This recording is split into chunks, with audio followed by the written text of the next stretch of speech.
Hello students, नमस्कार। छात्रों, पिछले वीडियो में हमने ग्रामीण बस्तियां, उनके प्रकार, घरों के प्रकार, निर्माण सामग्री और उन बस्तियों की समस्याओं के बारे में चर्चा की थी। अब आज हम पढ़ेंगे नगरीय बस्तियां। नगरीय बस्तियों से क्या तात्पर्य है, इसकी क्या परिभाषा है और ग्रामीण और नगरीय बस्तियों में मुख्य अंतर क्या है, इस पर हम आज इस वीडियो में बात करेंगे। तो पहले हम देख लेते हैं नगरीय बस्तियां क्या है। वास्तव में जनसंख्या के आधार पर किसी भी बस्ती को नगर या गांव का नाम देना उचित नहीं है।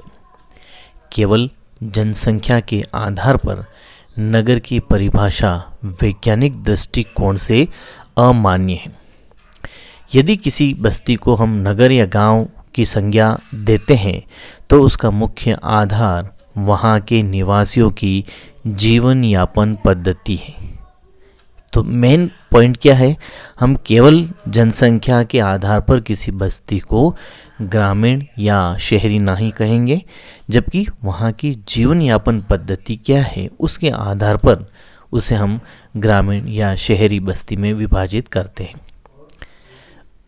अब इस पद्धति में क्या अंतर है, गांव के लोग मुख्य रूप से कृषि, पशुपालन आदि प्राथमिक व्यवसाय में संलग्न रहते हैं और इन प्राथमिक कार्यों से अपनी आजीविका चलाते हैं।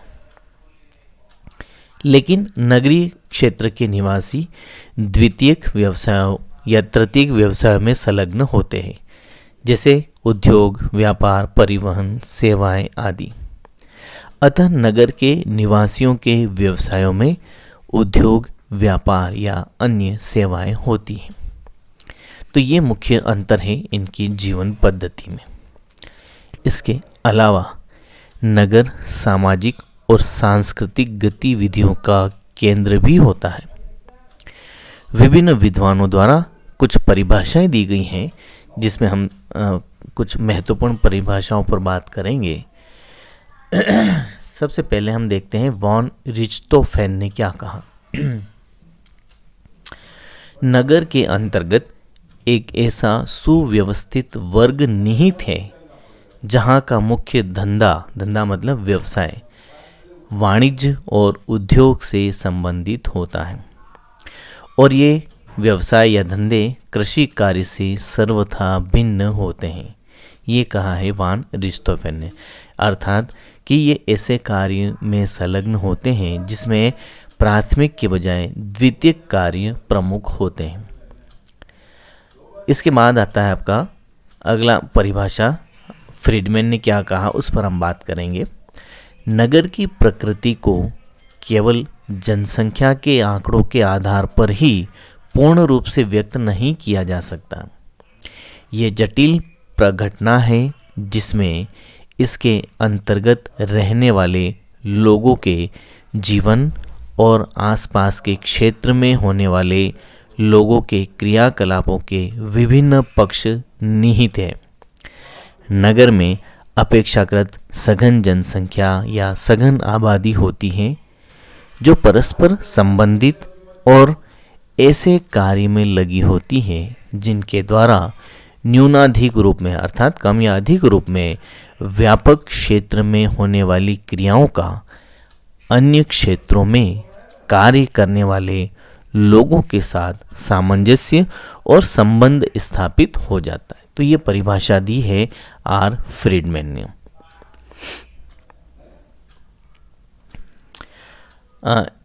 एक नगर एक सामाजिक संगठन होता है जिसका क्षेत्र बहुत व्यापक है। यह सभ्यता की उस पीढ़ी का प्रतिनिधित्व करता है जिस तक कुछ क्षेत्र नहीं पहुंच पाए हैं या कभी नहीं पहुंच सकेंगे।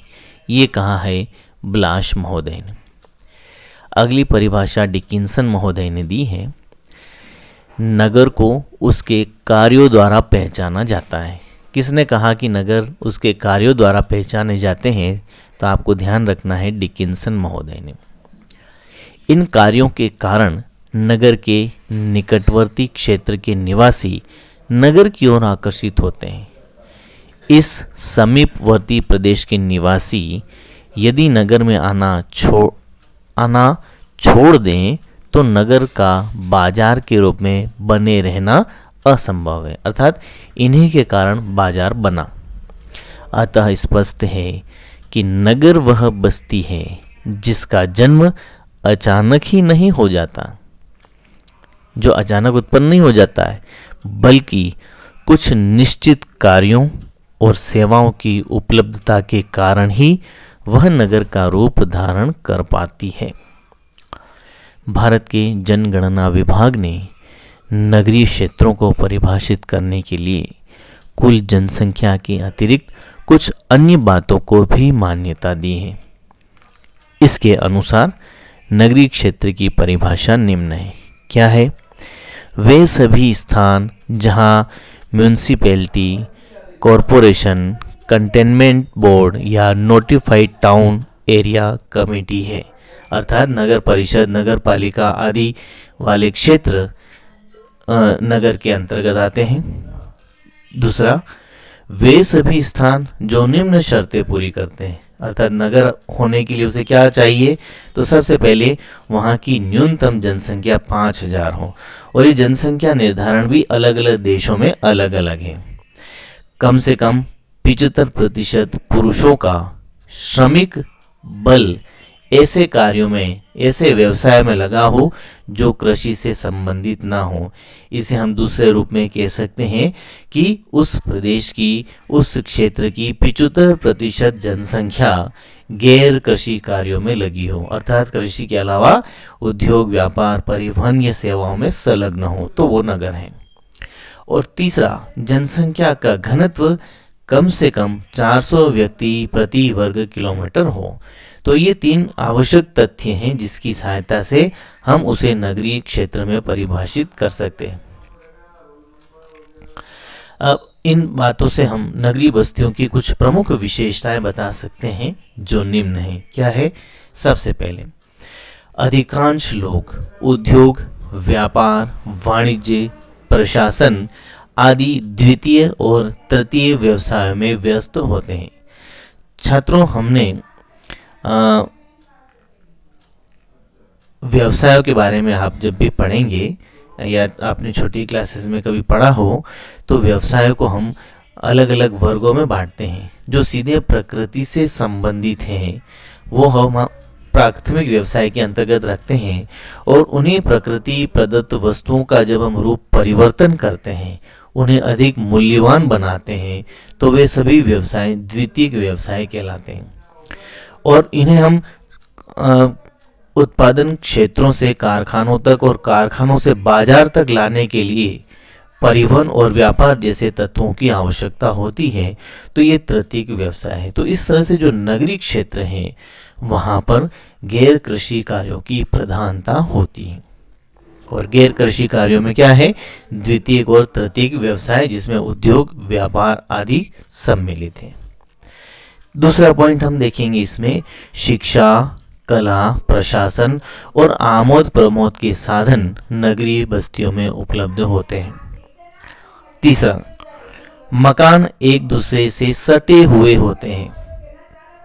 बाजारों में भीड़ रहती है, ऐसा भूमि के अभाव के कारण होता है। चौथा, कानून और व्यवस्था के लिए थाना, कचहरी और अन्य सरकारी तंत्र उपस्थित होते हैं। पांचवा, परिवहन और संचार के साधनों की पूर्ण व्यवस्था होती है। तो विकसित परिवहन तंत्र, विकसित संचार तंत्र नगरीय क्षेत्रों में, नगरीय बस्तियों में होता है। नगरीय अधिवासों से अभिप्राय उन आवासीय क्षेत्रों से माना जाता है जिनमें निवास करने वाली जनसंख्या का अधिकतम भाग द्वितीयक, तृतीयक और चतुर्थक श्रेणी के व्यवसायों में कार्यरत होती है। अर्थात नगरीय क्षेत्र में रहने वाले लोग निर्माण उद्योग, परिवहन, व्यापार, उच्च तकनीकी सेवाओं और प्रशासन के कार्यों में लगे रहते हैं, अर्थात कृषि कार्यों का अभाव होता है। नगरीय अधिवास प्रमुख रूप से उद्योग, व्यापार, सुरक्षा, शिक्षा, तकनीकी और आधुनिक क्रियाओं के प्रमुख केंद्र माने जाते हैं। ग्रामीण अधिवासों के विपरीत नगरीय बस्तियां सघन और एक दूसरे से सटी हुई पाई जाती हैं। केवल इनके बीच में मार्ग निकलने जितना अंतर होता है। नगरीय क्षेत्रों में श्रम विभाजन, विविध प्रकार की व्यवसाय और सामाजिक संगठन में विषमता पाई जाती है। यहाँ ग्रहों और जनसंख्या का उच्च घनत्व पाया जाता है। विश्व में जनसंख्या का सबसे अधिक घनत्व नगरीय क्षेत्रों में ही मिलता है।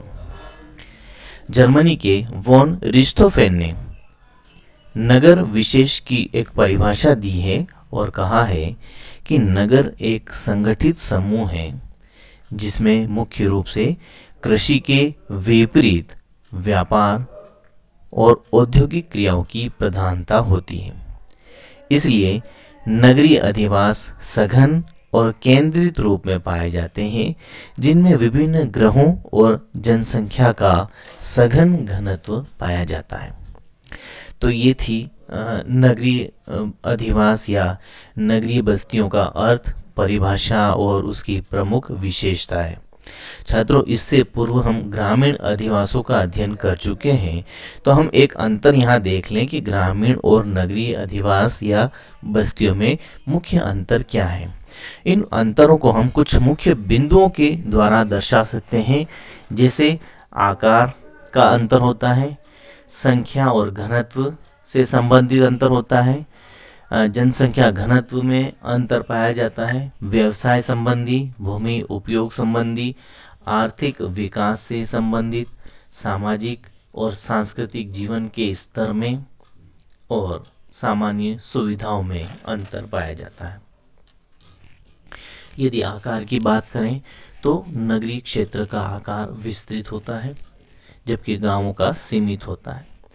संख्या की दृष्टि से देखा जाए तो गांव में घरों की संख्या कम जबकि नगरों या शहरों में अधिक होती है। घनत्व में भी अंतर होता है और अलग अलग घरों के बीच दूरी अधिक होती है, जबकि नगरीय क्षेत्रों में घर की संख्या अधिक और साथ ही गांव में मकान एक या दो मंजिले जबकि नगर में बहुमंजिला मकान पाए जाते हैं। गांव से जो घनत्व है वो शहरों में अधिक मिलेगा। इसी तरह से जनसंख्या घनत्व में अंतर है। जनसंख्या का प्रति वर्ग किलोमीटर घनत्व नगरीय बस्तियों में अधिक मिलेगा और ग्रामीण क्षेत्रों में कम मिलेगा। व्यवसाय की अगर बात करें तो गांव या ग्रामीण क्षेत्रों की बस्तियों में रहने वाले लोगों का 75% भाग प्राथमिक व्यवसायों में संलग्न है, जैसे कृषि, पशुपालन, खनन, मत्स्य पालन आदि व्यवसाय।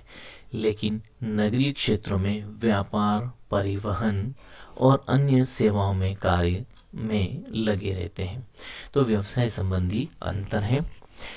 इसे हम ये भी कह सकते हैं कि ग्रामीण क्षेत्रों में प्राथमिक व्यवसाय और शहरी क्षेत्रों में द्वितीयक या तृतीयक व्यवसायों का प्रचलन है।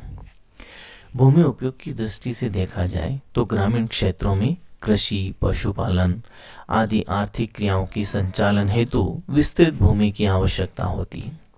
अतः गांवों में भूमि का सघन उपयोग नहीं किया जाता है। भूमि पर्याप्त होती है, लेकिन नगरीय भागों में भूमि की कमी के कारण कई मंजिले मकान, बहुत कम जगह में व्यवसायों का चलन, भूमि का गहन उपयोग आदि किया जाता है। भूमि का मूल्य भी यहाँ पर बहुत अधिक हो जाता है। आर्थिक विकास में भी ग्रामीण और शहरी अधिवासों में अंतर दिखाई देता है। आर्थिक दृष्टि से ग्रामीण बस्तियों के लोग कमजोर होते हैं। गरीबी, बेरोजगारी, शिक्षा की कमी आदि कई समस्याएं हैं, जबकि नगरीय क्षेत्रों में शिक्षा का स्तर उच्च होता है, पर्याप्त रोजगार के साधन होते हैं और आर्थिक दृष्टि से ग्रामीण क्षेत्रों के मुकाबले में विकसित होते हैं। ग्रामीण और शहरी बस्तियों के सामाजिक और सांस्कृतिक जीवन में भी काफ़ी अंतर पाया जाता है। सामाजिक जीवन परस्पर सहयोग, आपसी संबंध, सहकारिता पर आधारित होते हैं ग्रामीण क्षेत्रों में, और ग्रामीण लोग एक दूसरे के सुख दुख में साथ देते हैं, जबकि नगरीय अधिवासों में आपसी सहयोग का अभाव है। केवल स्वयं में लोग लगे रहते हैं, हम की भावना विलुप्त हो गई है। सामान्य सुविधाओं में भी अंतर दिखाई देता है। ग्रामीण क्षेत्रों में शिक्षा, चिकित्सा, परिवहन, मनोरंजन, संचार, व्यापार आदि आधुनिक सुविधाओं का अभाव होता है, लेकिन नगरीय अधिवासों में इन सुविधाओं की पर्याप्त व्यवस्था रहती है।